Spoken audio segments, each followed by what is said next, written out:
Le col de Kikila est couvert de drapeaux multicolores. Le vent qui souffle caresse les formules sacrées qui y sont imprimées et les disperse dans l'espace, les transmettant aux dieux. Ils sont considérés comme des porte-bonheur, possédant la capacité d'écarter les difficultés.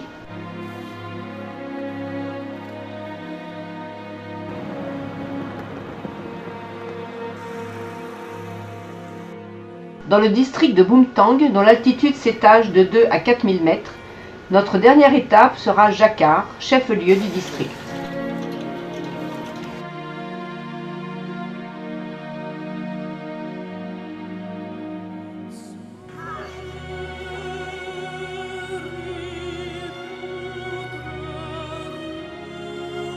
Le chourpi, ou fromage de yak séché, est dur comme la pierre, mais fond dans la bouche si on sait être patient. Ça a du goût, c'est du fromage de yak, c'est très dur, il faut faire très attention à ses dents. Je trouve ça bon aussi. Il faut pas. En fait, il faut pas croquer au début, croque pas. Ah, voilà.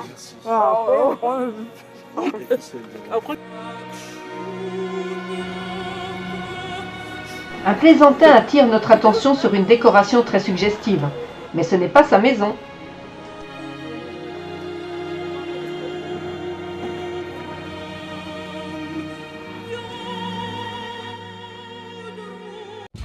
Notre dernier jour au Bhoutan sera très bucolique, après une longue balade à pied dans la campagne, ponctuée évidemment de 3 monastères, comme toujours.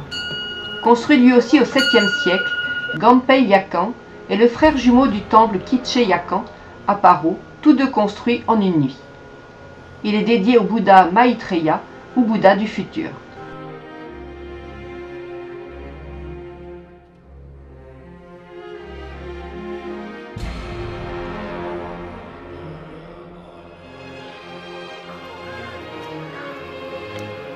Des pèlerins, peut-être indigents, y partagent un repas avec quelques moines, tandis que les autres prient, tout en prenant un repas de riz à l'intérieur.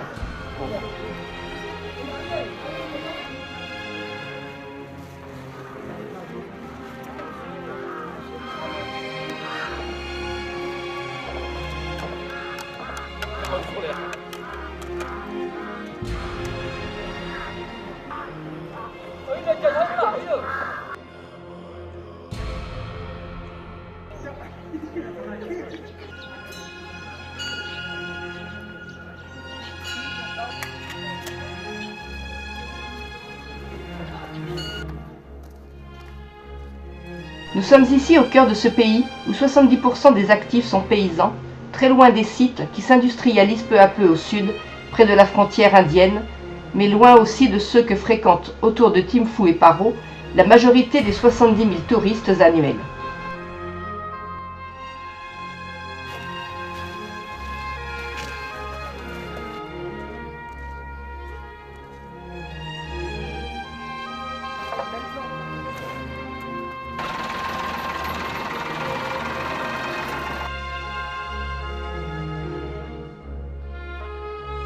Le cannabis sauvage est partout.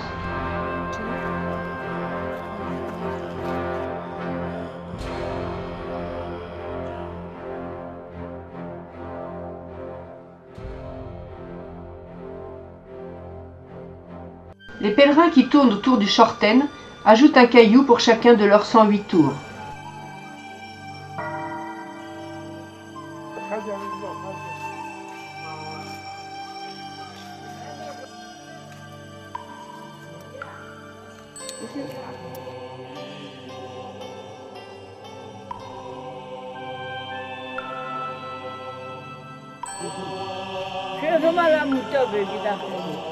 Kurgé-Liakan est l'un des sites les plus sacrés du Bhoutan, car Guru Rinpoché y a médité et laissé l'empreinte de son corps sur un rocher. Les 3 temples qui le composent ont été construits en 1652, 1900 et 1990. Le grand cyprès à droite aurait poussé de la canne même du gourou.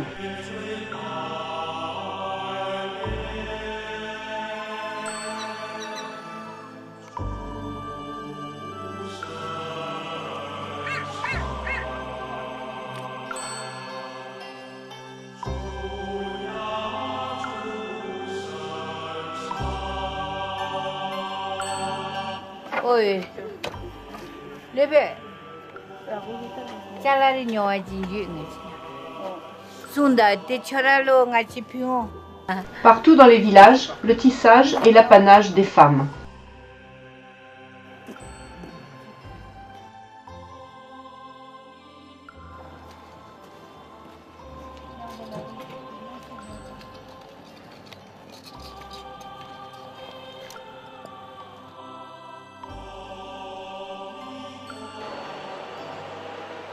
Au milieu de ces décors champêtres et forestiers idylliques, de ces donks somptueux, de ces fêtes religieuses hautes en couleurs et de tous ces gens adorables, dont certains comme ici nous font pénétrer dans l'intimité de leur maison avec son hôtel domestique, quelques voix timides s'élèvent pour s'inquiéter de l'avenir d'un pays qui compte 10% de moines inactifs, 15 à 20% de fonctionnaires, importe une main-d'œuvre indienne bon marché pour le bâtiment et les travaux publics, des métiers que les jeunes, même non diplômés, ne veulent pas exercer, manque cruellement de techniciens et est incapable de retenir ces jeunes diplômés qui émigrent.